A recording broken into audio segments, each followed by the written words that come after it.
उपस्थित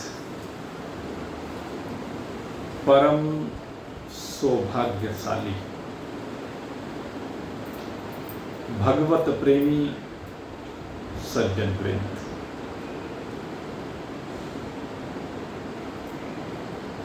भगवान की असीम महान महती दयाद्र करुणाद्र दृष्टि के प्रणाम स्वरूप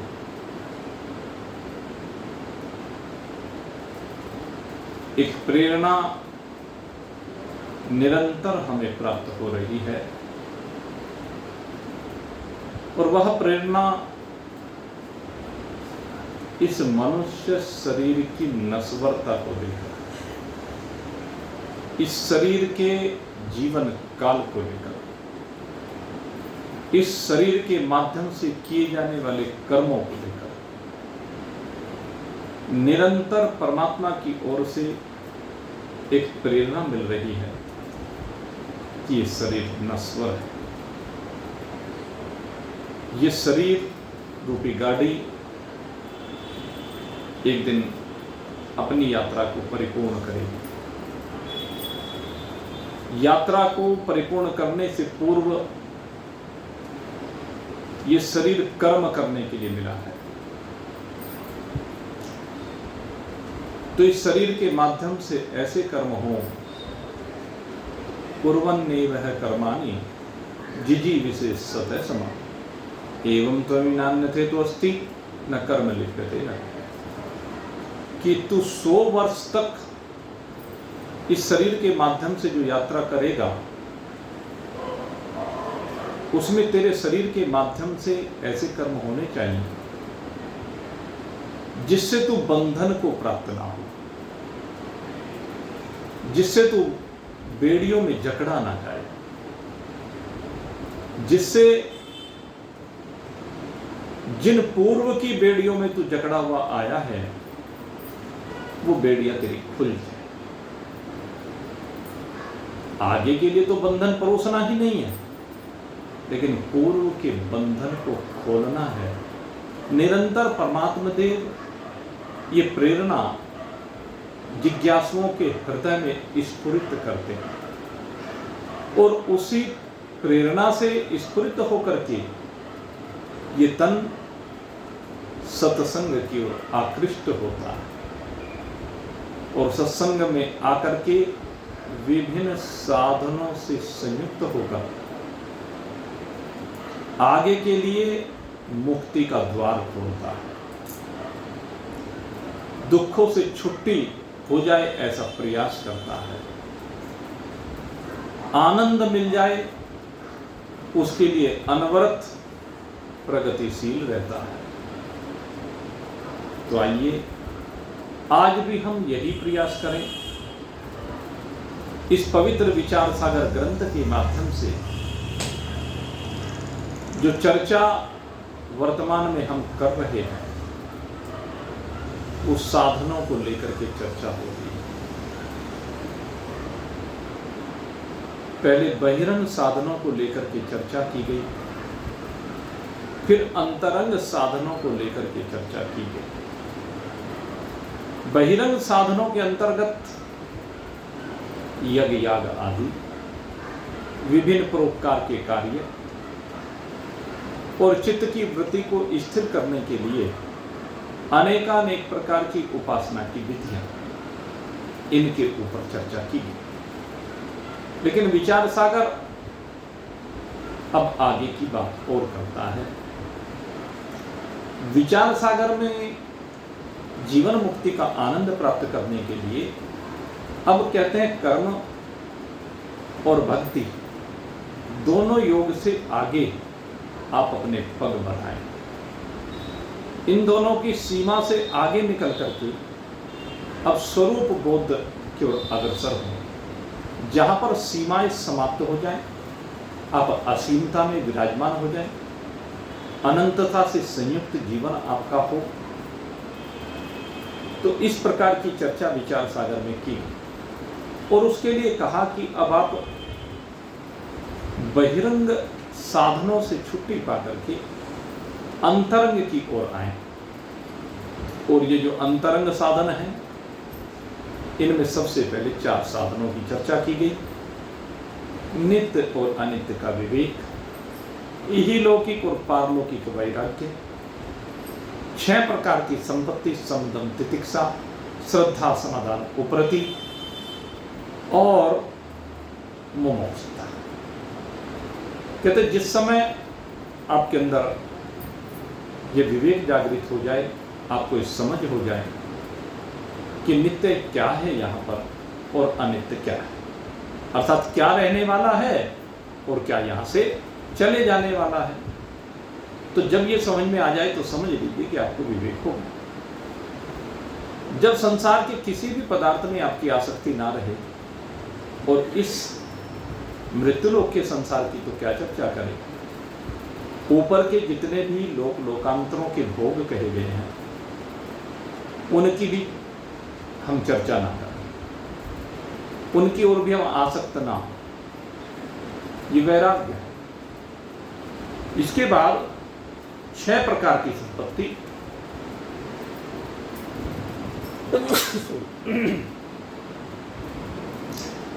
ये जो 6 प्रकार की संपत्ति है, मन का निग्रह, तन का निग्रह, सब कुछ सहन कर लेने की क्षमता, कर्मों से उपरामता, वेद और गुरु की वाक्यों में श्रद्धा, और सब प्रकार से विषयों से विरहितता हो जाए, केवल एक परमात्मा मात्र की अभिलाषा रहे, अपने स्वरूप मात्र को प्राप्त करने की अभिलाषा रहे। ये 6 संपत्ति, प्रबल जिज्ञासा हो कि अब मुझे बस परमात्मा को पाना ही है, उसको पाकर ही रहूंगा। मेरे जीवन का एकमात्र उद्देश्य यह है कि शरीर के रहते रहते अब मैं परमात्मा को पाके रहूंगा, चाहे कुछ भी हो जाए। जब तक ये पक्का विश्वास ना हो जाए कि हां अब परमात्मा को मैं पा लूंगा, तब तक ये निष्ठा, आस्था, विश्वास आपका बढ़ता जाए। और जिस दिन ये विश्वास हो जाए कि हाँ परमात्मा को मैं निश्चित रूप से पा लूंगा, अब इसमें कोई भी संशय नहीं, उसके बाद ये चारों साधन भी बहिरंग साधन हो जाते हैं। और इसके बाद प्रारंभ होता है मुक्ति का रास्ता, बंधनों से मुक्ति का रास्ता, बेड़ियां काटने का रास्ता मिलता है। इसके बाद आनंद की ओर हमारे पग बढ़ते हैं। और उसके लिए पहले 3 साधन कहे गए, श्रवण, मनन और निधिध्यासन। इनमें जो श्रवण है वो सबसे पहला साधन है। लेकिन श्रवण होगा कब? तो श्रवण तभी तो हो सकता है जब कोई सुनाने वाला हो और हम सुनने के लिए तैयार बैठे हों।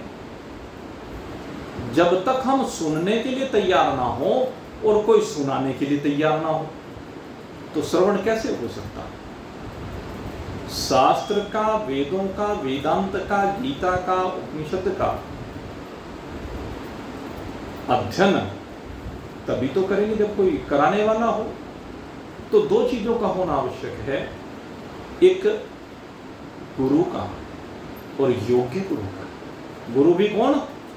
जो योग्य गुरु, सदगुरु उसी को कहते हैं। सामान्य गुरुओं की बात यहां पर नहीं होती, यहां कर्मकांडिक और उपासना में लगाने वाले गुरुओं की बात नहीं होती।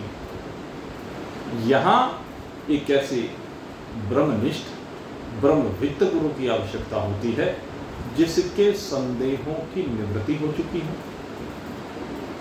क्योंकि अगर उसके अपने संदेह हैं तो वो संदेह दूर करने में असमर्थ है। जब उसके संदेहों की निवृत्ति हो चुकी होगी तभी वो संदेहों की निवृत्ति कर सकता है। इसलिए वो ब्रह्मनिष्ठ होना अनिवार्य है। और दूसरी बात कही, केवल ब्रह्मनिष्ठ से भी श्रवण संभव नहीं है। श्रवण तभी हो सकता है जब गुरु ब्रह्मवित्त भी हो, अर्थात वो शास्त्रों का पाठन भी कराने वाला हो। पठन अलग चीज है और पाठन अलग चीज है। स्वयं पढ़ना अलग विषय है, स्वयं के जीवन में उतारना अलग विषय है, लेकिन जो जिज्ञासु शरण में आए उस जिज्ञासु के समस्त संशयों की निवृत्ति करने में सक्षम हो, वेदों के तात्पर्य को, शास्त्रों के तात्पर्य को, उपनिषदों के तात्पर्य को, और सबसे बड़ी बात जीव जगत और ईश्वर, उनकी वास्तविकता को दर्शा सके, समझा सके, ऐसा गुरु ब्रह्म वित्त गुरु कहलाता है। और ये जो ब्रह्म वित्त गुरु होता है, ये निरीक्षण होना चाहिए। ये भी यहाँ पर शर्त होती है। अगर यदि वो निरीक्षण नहीं है, वो स्वयं ही इच्छा रखने वाला है, चाहत रखने वाला है, तो फिर वो तो खुद फंसा हुआ है। उसका ज्ञान केवल शाब्दिक ज्ञान है, इसलिए शाब्दिक ज्ञान से काम नहीं चलेगा। उसके पास युक्तियां होनी चाहिए, उसके पास अनुभव होना चाहिए। जब तक गुरु के पास युक्तियां ना हो, जब तक गुरु का अनुभव ना हो, तब तक वो शास्त्र को समझा नहीं पाएगा, तब तक वो जीव जगत और ईश्वर इन तीनों भावों से मुक्त नहीं कर पाएगा और वो ब्रह्म में निष्ठा वाला नहीं बना पाएगा। इसलिए ये आवश्यक है कि गुरु परम दयालु हो, परम कृपालु हो, हितैषी हो। गुरु शिष्य का हितैषी होगा। जिन पर इनको देखो, ये पैर पसार के देना थोड़ा सा, तो कैसा गुरु हो? परम हितैषी हो, परम दयालु हो, परम कृपालु हो। ये जरूरी है, ऐसा गुरु होना चाहिए। तो ये गुरु के लक्षण आपको बताएगा। अब गुरु के लक्षण तो हो गए, अब दूसरी बात है शिष्य। गुरु निरीक्षण है, गुरु को कुछ भी चाहत नहीं है, लेकिन फिर भी शिष्य ऐसा होना चाहिए कि वो हर प्रकार से अपना सर्वस्व गुरु के चरणों में समर्पण करने के लिए तत्पर रहे। आवश्यकता नहीं है, लेकिन उसके बावजूद तत्पर रहे कि मैं गुरु की क्या सेवा ना कर दूं। हर सेवा, जो भी सेवा का अवसर मिले, छोड़े नहीं, बिना कहे सुने सेवा करने के लिए सदा तत्पर रहे। और गुरु में ऐसी निष्ठा हो, ऐसा विश्वास हो कि बस कहते हैं कि वो भगवान के सदृश ही गुरु का सम्मान करने वाला हो, गुरु को मानने वाला हो, गुरु की वाणी में विश्वास करने वाला हो, गुरु के प्रति ऐसा दिव्य उसका समर्पण होना चाहिए। और गुरु से किसी भी प्रकार की कोई चाहत आत्मज्ञान के अतिरिक्त और दूसरी नहीं होनी चाहिए। केवल और केवल गुरु से जो चाहत है वो क्या है? आत्मज्ञान की चाहत है कि गुरु मेरे समस्त संशयों की निवृत्ति करे, गुरु मेरे अज्ञान को मिटाने वाला हो। गुरु के पास इसीलिए आ जाता है। और रही बात भाई संसार की, माया की, हमारे गुरुदेव एक बात कहा करते थे, कहते हैं ये वेदांत का दरबार लगा हुआ है और इस वेदांत के दरबार में याचक आते हैं और वो याचक आकर के यहाँ से ऐसे ऐसे रत्न लेकर के जाते हैं कि उनका जीवन आनंदमय हो जाता है। वो यहाँ से सम लेकर जाते हैं, दम लेकर जाते हैं, तितिक्षा लेकर जाते हैं, श्रद्धा लेकर जाते हैं, समाधान लेकर जाते हैं, उपरति लेकर जाते हैं, समर्पण लेकर जाते हैं, वैराग्य लेकर जाते हैं, विवेक लेकर जाते हैं। यहाँ पर वो जगत को निवृत्त करके जाते हैं और यहाँ से ब्रह्म को लेकर जाते हैं। और इस दरबार में आकर भी अगर यदि कोई कहते हैं जगत की अभिलाषा को लेकर के आता है, महान पुरुषों के पास अगर कोई जगत की अभिलाषा को लेकर के आता है, जगत की अभिलाषा, मेरा परिवार ठीक ठीक चल जाए, मेरे जीवन में धन का अभाव ना हो। क्यों भाई, धन से तू सुखी हो जाएगा क्या? धन से सब सुखी हो जाते हैं क्या? हमने बड़े परिवार देखे और उन परिवारों में हमने देखा धन पहले तो था नहीं, पहले तो धन के लिए परेशान रहते थे, बहुत मेहनत मजदूरी करते, फिर बच्चे अपने अपने काम पर लग जाएं, धन आ जाए घर में। अब धन आने के बाद वो बच्चों के काम से परेशान, धन भी आ गया लेकिन घर में शांति नहीं, धन में चैन नहीं है, घर में चैन नहीं, धन से चैन नहीं, धन बहुत आ गया लेकिन परिवार में शांति नहीं, बच्चे मानते नहीं। तो क्या हुआ? इन चीजों को लेकर के महाराज जी इसीलिए कहा करते थे कि दरबार की तौहीन करते हैं ऐसे जो लोग वेदांत के दरबार में आने के बाद भी जगत की अभिलाषा करते। जगत की अभिलाषा में क्या रखा? जगत में तो कुछ है ही नहीं, जो भी है सब मिथ्या है। विवेक यहीं से प्रारंभ होता है। और वेदांत का जो जिज्ञासु है वो फिर भी इसी चक्कर में लगा रहा, इसी में फंसा रहे। अरे झाड़ू मारो, और झाड़ू मार करके सब कूड़े कचरे को साफ कर दे। हमारे गुरु जी कहा करते थे जब तक ये कूड़ा कचरा साफ नहीं होगा तब तक तो आनंद को प्राप्त नहीं कर सकता। यहाँ आनंद पाने के लिए आप, यहाँ वो अनमोल रत्न पाने के लिए संसार के तो जितने रत्न हैं ना, जिनको तो रत्न कहता है, वो रत्नों की छाया है, इसलिए उनमें मत फंस। असली वास्तविक रत्न है।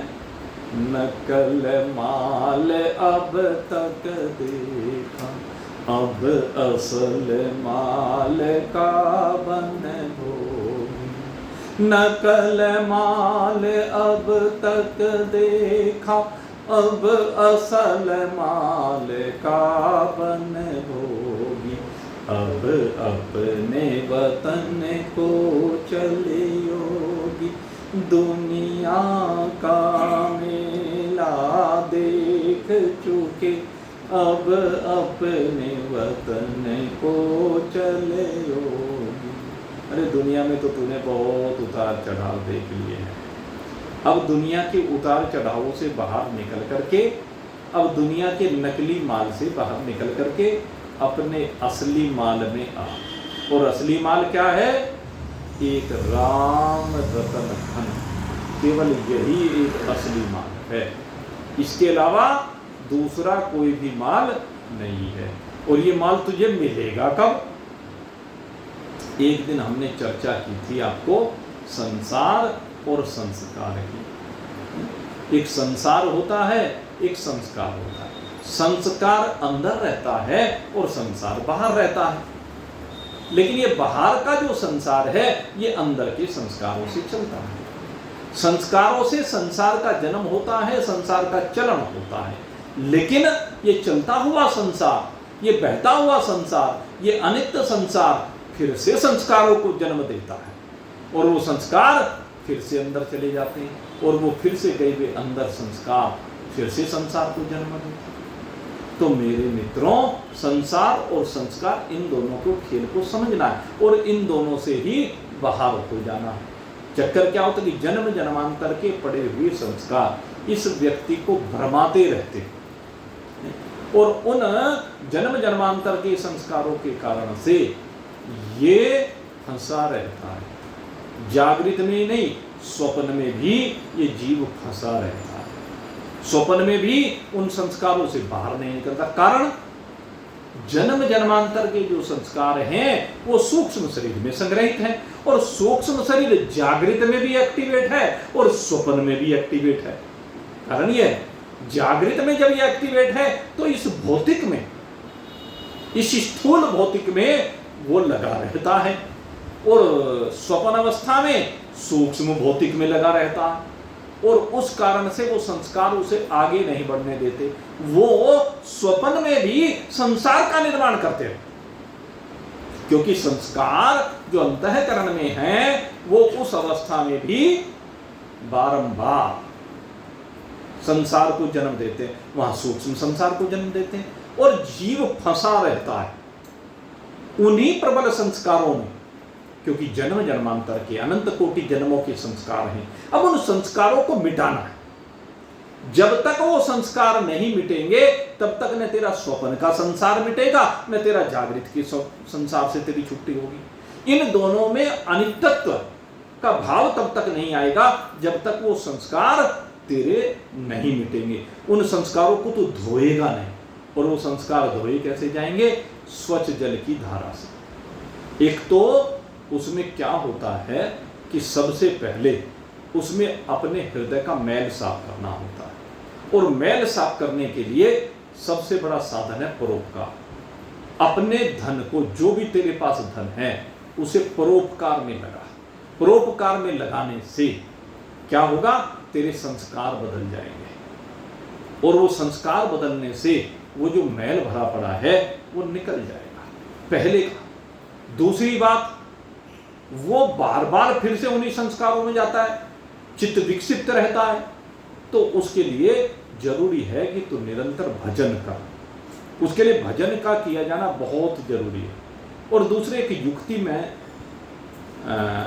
महान पुरुषों से सुनी, और महान पुरुषों से सुनने के बाद वो युक्ति मैंने आप लोगों को बहुत बार बताने का, समझाने का प्रयास किया। अगर यदि उन संस्कारों से छुट्टी पाना चाहते हो तो बारंबार कुछ प्रसंग चुन लीजिए। कौन से प्रसंग? जो प्रेम के प्रसंग हैं भगवान की लीलाओं के, जो मार्मिक प्रसंग है भगवान की लीलाओं के, उन प्रसंगों को चुनिए, और उन प्रसंगों को चुन करके बारंबार उनका गायन कीजिए। जैसे कि वो हमारा वो है ना, क्या नाम उसका, मैं नाम भूल गया, वो रामायण बहुत बढ़िया बोलता है वो लड़का, मुन्नू। हाँ, आपने कहा वो बहुत बढ़िया रामायण बोलता है, लेकिन वो रामायण जो बोलता है वो हमारे जीवन में उतर जाए। और जब हम बारंबार उसको बोलेंगे, एक बार बोलने से काम नहीं चलता है, बारंबार लय में, भाव में डूब करके, प्रेम के साथ, भगवत भाव में डूब करके हम बार बार उसका उच्चारण करें, तो क्या होगा?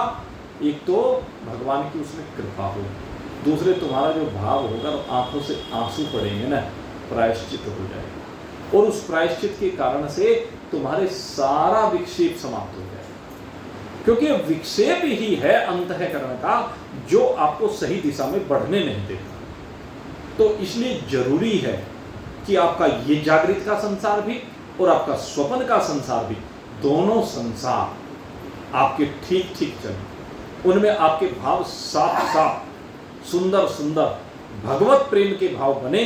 तो उसके लिए आपको इन भगवत प्रेम के भावों को अधिक बनाना पड़ेगा। जैसे जैसे भाव बनते चले जाएंगे, एक काम और करें, एकांत का सेवन करें। मिलने वालों के पास, रिश्तेदारों के पास हैं, इधर उधर कम बैठना शुरू करो, एकांत सेवन करो। और दूसरे, मौन का सेवन करो। एक नियम बना लो। आज आप लोग यहां पर बैठे हुए हैं, प्रयास करो, देखो इस बात का, 2 घंटे रोज मौन धारण करना, और दिन में। ये न मत सोचना रात्रि में नहीं, रात्रि में ये सो के हमने तो मौन धारण कर लिया, जब सो के तो सभी मौन धारण कर लेते हैं, उसका क्या है? वो तो थका हुआ होता है, नींद आ जाती है, अपना मौन धारण कर लेते। नहीं भाई, एक 2 घंटे का समय निश्चित करो, और उस 2 घंटे के समय को आप मौन में बिताइए। यद्यपि वो वाणी का मौन होगा, अभी मन का मौन नहीं हुआ। उस 2 घंटे के समय में अब आपको क्या करना है? भगवत भावों में डूबना है, भगवत भावों। क्योंकि मन का मौन इतना आसान नहीं है, लेकिन उस मन के मौन की दिशा को बदल दीजिए। अगर भगवत भावों में आपका मन डूब गया, आप सबरी के प्रसंग को उठा लीजिए और सबरी के ऊपर चिंतन करना प्रारंभ कर दीजिए। सबरी जैसी कैसी दिव्य भक्त है, कैसी भगवान की प्रेमिका है, कैसे भगवान से प्रेम करती है, भगवान को कितना चाहती है, भगवान के प्रति उसका समर्पण कैसा है, अपने गुरु के वाक्य में उसका विश्वास कैसा है। वारी सबरी, तेरा भाव, ऐसा दिव्य भाव कहाँ मिलेगा कि गुरुजी कहकर चले गए कि एक दिन भगवान तेरे दरवाजे पे आएंगे। और ये विश्वास पक्का सबरी के मन में हो गया कि भगवान निश्चित रूप से मेरे दरवाजे पे आएंगे। और उसी दिन से उसने एक ही भाव बनाना शुरू कर दिया, भगवान आएंगे, भगवान आएंगे, भगवान मेरे दरवाजे पे जरूर आएंगे, भगवान के मुझे दर्शन होंगे, और जब भगवान आएंगे मैं उनकी सेवा करूंगी। भगवान के रास्ते पर वो फूल बिछाती, रोज चुन चुन करके सुंदर सुंदर फूल लाती, कोमल कोमल फूल लाती, सारे वन में घूम करके रोज उसका एक ही काम कि पता नहीं कब मेरे भगवान आ जाए, क्योंकि मेरे गुरुदेव ने ये नहीं बताया कि भगवान कब आएंगे, आएंगे जरूर, लेकिन कब आएंगे ये तो पता नहीं, इसलिए अभी से मैं प्रतीक्षा, हो सकता है अभी आ जाए, कभी तो ऐसा होगा कि अभी होगा। तो इसलिए वो रोज चुन चुन करके फूल लाती और फूल ला ला करके सारे रास्ते पर बिछाती जाती, रोज बिछाती, रोज भगवान की प्रतीक्षा करती, रोज भगवान के लिए सुंदर सुंदर मीठे मीठे फल लेकर के आती, उनको भगवान को अर्पण करती, प्रेम के भाव, हर समय इसी भाव में डूबी रहने लगी वो सबरी। बस सबरी से प्रेरणा लीजिए, जैसा प्रेम सबरी का है, जिस तरह का समर्पण सबरी का है, हम भी भगवान के लिए ऐसा ही वो 2 घंटे का रोज समर्पण करेंगे, रोज भगवान के भावों में ऐसे ही डूबेंगे, रोज भगवान के प्रेम में ऐसे ही आंसू बहाएंगे। कौन? अब यहाँ ये भी ध्यान रखना, मैं सबके लिए नहीं कह रहा, ये उनके लिए कह रहा हूं जिनका मन अभी वश में नहीं आया है, जिनका मन अपने अधीन अभी नहीं है, लेकिन जिनका मन वश में आ गया उन्हें अभी चक्कर में पड़ने की आवश्यकता नहीं, क्योंकि बहिरंग साधनों में आता है। लेकिन जिनका मन अभी भी गलत ख्यालों में रहता है, गलत दृश्यों में रहता है, गलत बातों में रहता है, तो वे इस काम को अवश्य नहीं करें। और ये आप ये समझ लीजिए, ये हमारे गुरुजी ने एक भक्त थी, बहुत बोला करती थी, बस कभी इधर की कभी उधर की, तो भगवान ने कहा तू बड़ी चकर चकर करती है, तेरी बोलती बंद नहीं होगी देती। कहने लगे चल आज से तेरे लिए आदेश, अब सप्ताह में 1 दिन तुझे मौन रहना पड़ेगा, 6 दिन बोला कर, 1 दिन चुप। लग गई बात, और वो तब से 1 दिन का मौन रखना शुरू कर दिया। गुरुजी का दिन चुन लिया बृहस्पतिवार, और बृहस्पतिवार को सदा मौन रहती, एक शब्द नहीं बोलती, कभी उसकी वाणी से कोई शब्द नहीं निकलता, मुंह पे पट्टी बांध देती। अब तो सबकी मुंह पे पट्टी बंध गई है, लेकिन वो मुंह पे पट्टी बांधने का इस बात का था कि मैं बोलूंगी नहीं आज, तो बोले नहीं। तो ये जिनके मन विकसित हैं, जो अभी बस में नहीं आए, आज से ये समझ लीजिए हमारे गुरु जी का आदेश है, इसको भी आप आदेश समझ लीजिए उनके लिए, गुरु जी की तरफ से ये आदेश है कि 2 घंटे का मौन आपको रखना है, और उस 2 घंटे के मौन में केवल भगवत भावों में डूबना है। चाहे सबरी को लेकर डूबो, चाहे सुदामा को लेकर डूबो, चाहे नचिकेता को लेकर डूबो, चाहे आप निषाद को लेकर के डूबो, चाहे मीरा को लेकर डूबो, जो भी भक्त को जो भी स्मरण आ जाए, किसी भी भक्त के ऊपर चिंतन करना शुरू कर दीजिए। और एक भक्त के ऊपर अगर बोलना शुरू करें, एक भक्त के ऊपर चिंतन करना शुरू करें, तो मेरे मित्रों एक भक्त के ऊपर कई कई दिन तक बोला जा सकता है। मैं आपको नरसी का भाव सुनाए, हमने देखा वो मायरा सुनाते हैं, 8-8 दिन तक कथा होती है मायरा नरसी का, तो क्या है? गुणानुवाद है। तो ऐसे ही आप भगवान की लीलाओं का गुणानुवाद करने का अभ्यास बनाइए। तो इससे संसार और संस्कार ये दोनों, क्योंकि हमें दोनों हटाने, तो जब आप भगवत भाव में डूबेंगे तो संस्कार आपके वो हटने शुरू हो जाएंगे, और जब संस्कार हटेंगे तो संसार भी हट जाएगा। संसार और संस्कार दोनों को हटा करके अब आपको क्या करना है? महान पुरुष की सेवा में उपस्थित होना है। निरीक्षण महान पुरुष, ऐसे महान पुरुष जो ब्रह्मनिष्ठ हैं, ब्रह्मविद्त हैं, वो तो हैं, लेकिन शिष्य को भी अपना भाव कैसा बनाना है कि गुरु की आज्ञा शिरोधार्य करनी है। गुरु की जो आज्ञा है, बिना कही आज्ञा की भी बात नहीं, उनके भाव को समझिए, और भाव को समझ करके उसे अपने जीवन में धारण कर लेंगे। और भाई अब की बार यहाँ से सारा हिसाब किताब चुकता करके जाना है? किसी का कर्जा लेके नहीं जाना है? किसी का कर्जा लेकर के यहाँ से विदा नहीं होना। एक बात बताओ, तो जो लोग कर्जा लेके जाते हैं ना, फिर उनको कर्जा उतारना पड़ता है, फिर से आना पड़ता है। ये संसार कर्ज रूपी है। यहाँ हम जो भी आए हुए हैं ना, कुछ कर्जा लेने के लिए आए हैं, कुछ कर्जा देने के लिए आए हैं, या ये कह लीजिए दोनों काम करने के लिए आए, क्योंकि कुछ से कर्ज ले रखा है और कुछ को दे रखा। जिनको दे रखा उनसे तो ले रहे हैं, जिनको कर्जा हमने दिया हुआ है पूर्व जन्मों में, उनसे कर्जा लेने के लिए आए हैं, तब हिसाब बराबर होगा, तभी तो होगा ना। जिनको कर्जा दे रखा है और कुछ ने हमें कर्जा दे रखा है, तो अब उनका कर्जा देना है हमें। तो अब की बात एक काम करो, जो कर्जा ले रखा है उसे चुकता कर दो, और जो कर्जा देना है उसे भी चुकता कर दो। दोनों प्रकार का, लेने वालों से लेकर के बराबर करो और देने वाले को दे करके बराबर करो। हिसाब 0/लड्डू। और आगे के लिए किसी का कर्जा चढ़ाना नहीं है, न लेना है न देना है। कुछ लेना न देना, मगन रहना, कुछ लेना न देना, मगन रहना। 5 तत्व का बना ये पिंजड़ा, जिसमें खोजे श्वासों की मैना। कुछ लेना न देना, मगन रहना, कुछ लेना न देना, मगन रहना। गहरी गहरी नदियाँ नाव पुरानी, गहरी गहरी नदियाँ नाव पुरानी। नदी गहरी है और नाव पुरानी हो गई है, तो क्या करें? इस पुरानी नाव से गहरी नदी को पार करना है। गहरी गहरी नदियाँ नाव पुरानी, तो कैसे पार करें?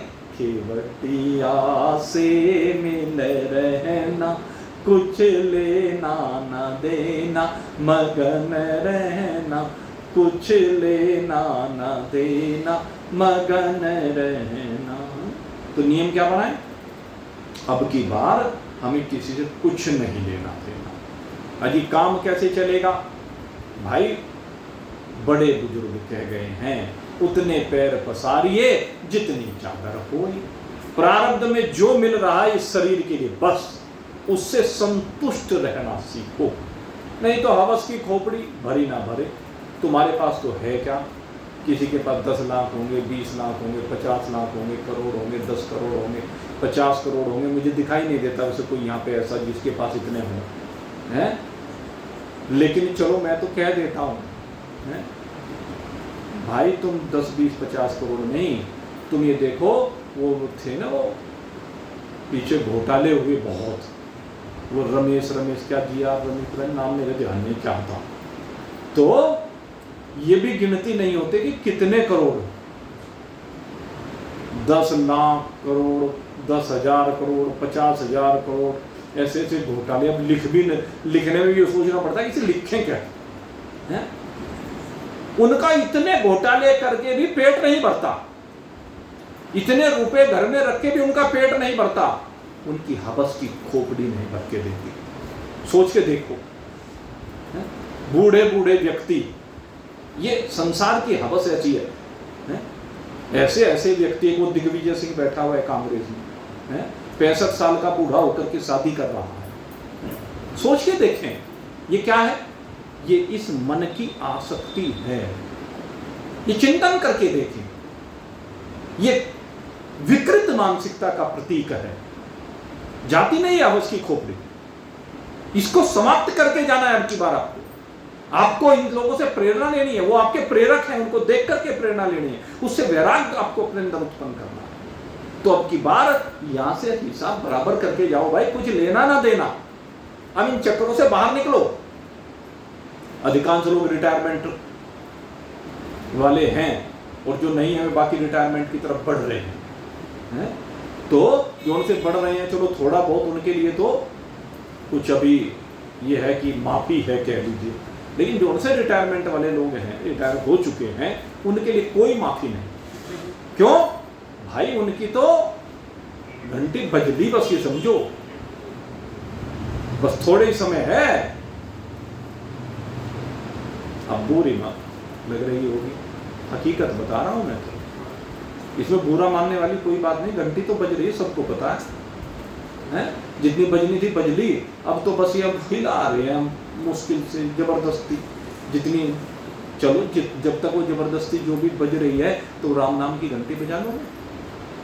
अब ये जो घंटी जितनी बची हुई है, संसार की घंटी तो बहुत बजा के तुमने देख ली, संसार से कुछ मिला क्या है? संसार से मिला क्या कुछ? धी जमाई लेके बबू ने ले लिए, पूत के हम मनोहर जंगली रहे उठ के वो तो बहुत बजा ली, अब क्या करें?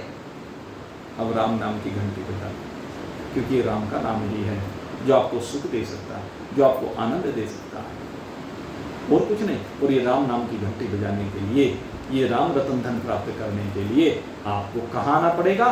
गुरु की शरण।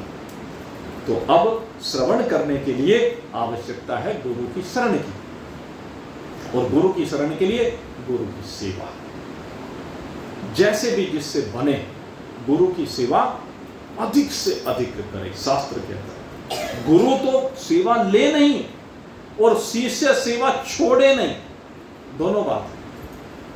गुरु सेवा ले नहीं, ऐसा होना चाहिए, गुरु किसी सेवा का अभिलाषी ना हो, लेकिन शिष्य ऐसा हो कि वो गुरु की हर समय सेवा करने के लिए करता रहे, हर समय गुरु के आगे पीछे फिरता रहे कि गुरु जी गुरु जी गुरु जी। जो भी काम देखे, जो भी सेवा मिल जाए, छोड़े नहीं गुरु की सेवा। तो ये ऐसा जब भाव होगा तब श्रवण होगा, उससे पहले श्रवण नहीं हो सकता। ये श्रवण की शर्त है, क्योंकि श्रवण किस लिए करना चाह रहे हैं? श्रवण करने का उद्देश्य है छुट्टी, मोह के बंधन से, काम के, क्रोध के, लोभ के, और सबसे बड़ी बात अविद्या अज्ञान के बंधन से छुट्टी चाह रहे हैं, ज्ञान का प्रकाश चाह रहे हैं, ज्ञान का आनंद चाह रहे हैं, वो आनंद चाह रहे हैं जो आने के बाद फिर कभी जाए नहीं, जिसको परमानंद कहते हैं। तो श्रवण के लिए गुरु और शिष्य का नाता इस प्रकार का कहा गया है। जब इस प्रकार का नाता बन जाए, हमारे यहाँ पहले गुरु परंपरा में क्या होता था कि गुरुकुल में जब शिष्य जाते थे उनको तुरंत उपदेश नहीं देते थे, बल्कि उनसे सेवा कराते थे, गोबर ढुआ देते थे। गाय होती थी सबके पास, लगा दिया गाय की सेवा में, ढो गोबर। और जब देखे कि हाँ गुरु जी के प्रति पूरी निष्ठा बन गई है, तब ज्ञान मिला करता था। इंद्र ने प्रजापति की सेवा 101 वर्ष तक करी। आप चिंतन करके देखो, 101 वर्ष सेवा करने के बाद तब इंद्र को प्रजापति ने ज्ञान दिया। सुखदेव जी तो महामुनि है, जन्म से ही वैरागी है। 21 दिन तक जनक जी ने परीक्षा ली, अपने पास तक नहीं फटकने दिया, मिले तक नहीं। इसका धैर्य देखूं। और आज के समय में तो भाई ऐसा हो गया, जरा गुरु जी ने 2 शब्द क्या कह दिए, मुंह फुला के बैठ जाए आदमी, स्वार्थी हो गए ना। बस आए और तत्काल बस प्रश्नों की बौछार कर दे, जैसे बस गोलियों की बौछार कर दी। अरे पहले माहौल देखो, ये देख तो लो कि गुरुजी प्रसन्न है क्या। भगवान ने कहा कि जब गुरुजी आपकी सेवा से प्रसन्न हो जाए तब प्रश्न करना चाहिए। प्रश्न प्रसन्न होने पर करना चाहिए। अगर यदि गुरुजी प्रसन्न मुद्रा में नहीं है तो प्रश्न नहीं करना चाहिए। ये शास्त्र का सिद्धांत है। तद विद्धि प्रणिपातेन परिप्रश्नेन सेवया उपदेक्षन्ति ते ज्ञानम ज्ञानिनः तत्त्वदर्शिनः। उसके बाद जब प्रसन्न अवस्था में हो तब गुरुदेव वो ज्ञान की धारा का प्रवाह करेंगे, और वो ज्ञान की धारा का जो प्रवाह होगा ना, तभी उस रस का पान कर सकते हैं। यह श्रवण की विशेषता है। तो पहला साधन अंतरंग साधन में श्रवण है। और अब श्रवण कैसा कराएंगे? कहने लगे युक्तियों के साथ। ऐसे नहीं, युक्तियों से। श्रवण भी गुरुजी ऐसे नहीं कराते, तरह तरह की युक्तियां देते हैं, और वो जो युक्तियां हैं उनके द्वारा वेदांत के तात्पर्य का निश्चय कराते हैं। और युक्तियां कैसी हैं? एक युक्ति की चर्चा हम कर रहे थे, और वो युक्ति क्या थी? जीव, ईश्वर और ब्रह्म को समझाने के लिए युक्ति है। आपके सन्मुख वो युक्ति रखी गई थी। घटाकाश, जलाकाश, दो चीजें आपको समझाई गई थी। घटाकाश का मतलब है घट, एक घड़ा है और उस घड़े के अंदर आकाश है, घड़े के अंदर आकाश है, और दूसरे जो घड़े की मिट्टी है उसके अंदर भी आकाश है।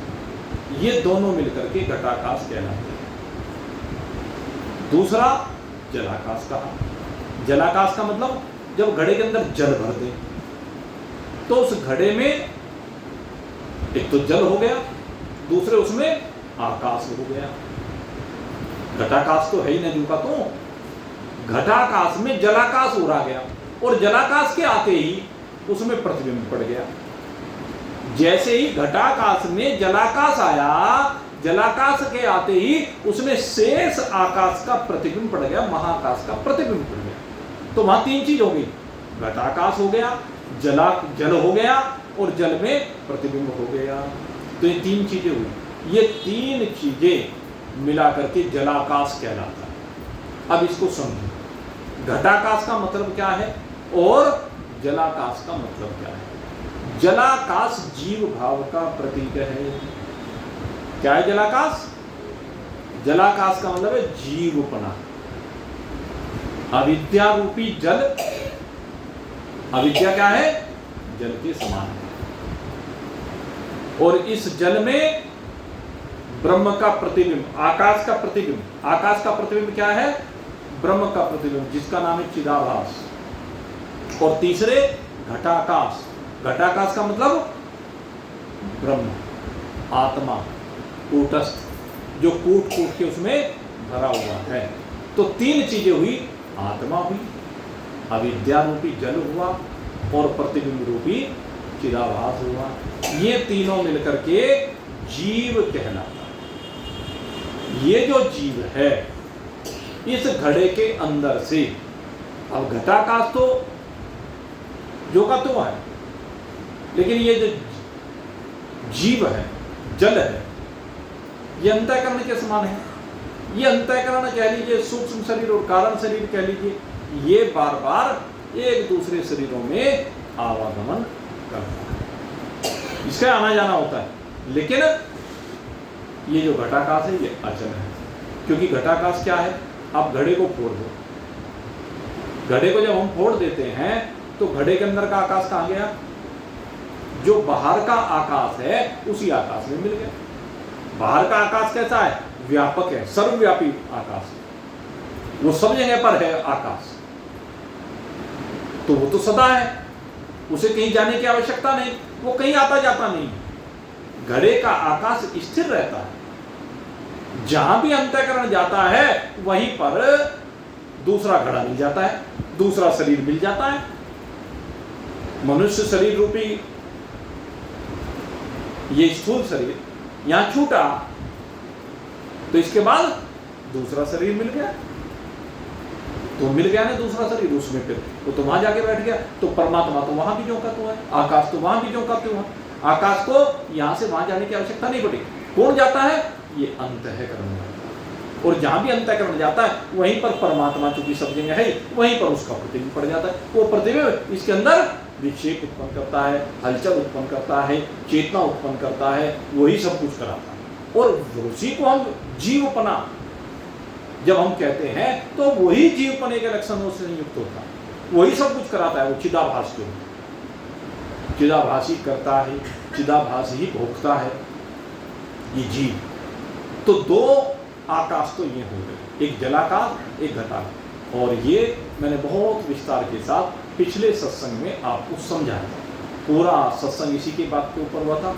अगर किसी को विशेष रूप से विस्तार से उसको समझना हो तो आप उसको YouTube पर देख लेना, एक बार वहाँ सुन लेना एक बार। वो जिन्होंने उस दिन नहीं सुना था तो एक बार उसको पुनः सुन लेना, आपकी समझ में आ जाएगा। अब अगले आकाश की मैं बात करूँ। अगला आकाश है मेघाकाश।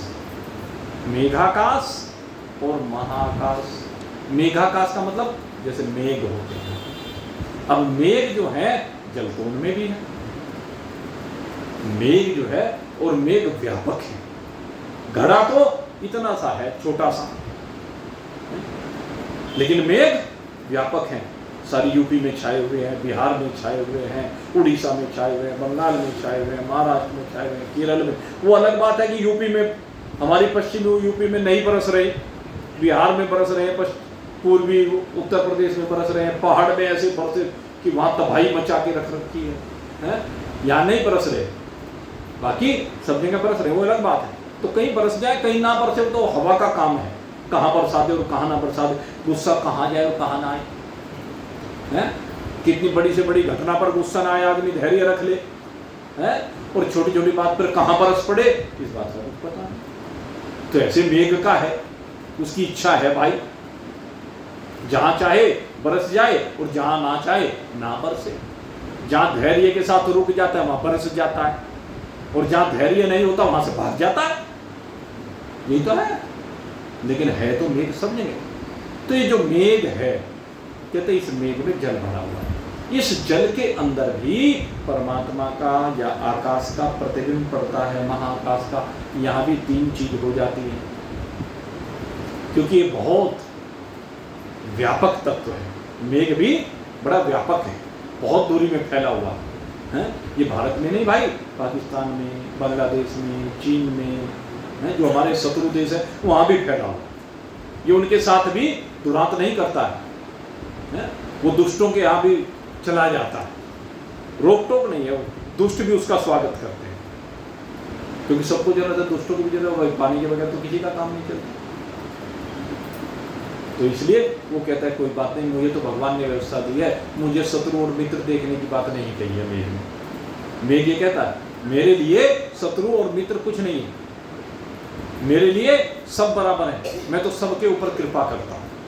सूर्यदेव सबको धूप देते हैं, वायुदेव सबको प्राण संजीवनी शक्ति प्रदान करते हैं, अग्निदेव सबको ताप प्रदान करते हैं, ये इनकी विशेषता है। धरती सबको अन्न देती है, तो ये किसी के साथ भी पक्षपात नहीं करते। इनके लिए न कोई मित्र है न कोई शत्रु है। हमारे लिए राष्ट्र के दृष्टिकोण से व्यवहारिक संसार में शत्रु और मित्र हैं, पाकिस्तान, चाइना वगैरह हमारे शत्रु देश हैं। कुछ हमारे मित्र देश हैं, जापान है जैसे, ऑस्ट्रेलिया है जैसे, या अमेरिका है, रूस है, ऐसे बहुत से देश हैं जिनके साथ हमारी मित्रता है। तो कुछ मित्र, कुछ वो व्यवहारिक दृष्टिकोण में होते हैं, लेकिन इन तत्वों में कोई शत्रु और मित्र नहीं है। तो ये जो मेघ है, इसमें जल भरा पड़ा है, इस जल के अंदर उस महाआकाश का प्रतिबिंब पड़ता है। तो यहाँ भी तीन चीज हो जाती है। अब तीन चीज क्या क्या हुई? एक तो आकाश है जिसमें मेघ है, उतना आकाश, पूरा आकाश की बात नहीं कर रहा हूं, संपूर्ण आकाश की बात नहीं की, आकाश में जितने में मेघ है उतना मेघ, उतना आकाश, और मेघ में पड़ने वाला शेष आकाश का प्रतिबिंब, ये तीन चीज होगी। और ये तीनों चीज मिलकर के मेघाकाश कहलाती हैं। और इस मेघाकाश को यहाँ पर ईश्वर की उपाधि दी गई। कहते हैं ईश्वर मेघाकाश के समान है, मेघाकाश के समान सर्वव्यापक है, मेघों के समान सर्वव्यापक है। घड़े की बात करें, जलाकाश की बात करें तो इतनी सी जगह, और ईश्वर आप देखो सारे को फैला पड़ा है। तो ईश्वर में और जीव में ये विशेष अंतर समझाने के लिए, यद्यपि कोई मेघ के माध्यम से ईश्वर को नहीं समझाया जा सकता, लेकिन इशारा किया जाता है। ये इशारे के लिए ये मत कह देना कि मेघ ईश्वर है भाई, ये मत कहना, ये हम समझाने के लिए कह रहे हैं। घड़ा भी कोई जीव थोड़ा ही ना है, घड़ा भी कोई ब्रह्म थोड़ा ही ना है, व्यवहारिक जगत। वैसे तो सब कुछ ब्रह्म ही है, लेकिन समझाने के लिए। तो ऐसे मेघ के माध्यम से ईश्वर को समझाया गया कि ईश्वर इतना व्यापक है, ईश्वर इतना शक्तिशाली है, ईश्वर क्या ना कर दे। कहीं पर रिमझिम करेगा तो लोग, जहाँ रिमझिम होगी तो क्या होगा, प्रसन्न हो जाएंगे। जहाँ पे रिमझिम के बजाय थोड़ी सी बरसात सी करेगा, वहाँ भी लोग प्रसन्न हो जाएंगे। थोड़ी सी तेज सी बरसात कर देगा तो भी लोग प्रसन्न हो जाएंगे, कहने चलो भाई भगवान ने अच्छी बारिश कर दी, फसल अच्छी हो जाएगी। और जहाँ पर बहुत तेज कर दे मूसलाधार बारिश, कहने लगे भाई बहुत बारिश हो गई, बहुत नाश हो गया, बाढ़ आ गई, बहुत नुकसान हुआ। और जहाँ बादल फाट गए वहाँ विनाश हो गया, सर्वनाश हो गया। हो गया कि नहीं हो गया? तो ईश्वर कर्तुम अकर्तुम अन्यथा कर्तुम सर्वसमर्थ है। ईश्वर है सर्वसमर्थ है, लेकिन ईश्वर करता वही है जहाँ जो जरूरी होता है। जहाँ रिमझिम की जरूरत होती है वहाँ रिमझिम करता है, थोड़ी बरसात की जरूरत हो थोड़ी करता है, ज़्यादा की जरूरत होती है ज़्यादा करता है, मूसलाधार की जरूरत है मूसलाधार करता है। और मेघ फाड़ने की बात होती है, बादल फाड़ने की, तो बादल फाड़ देता है।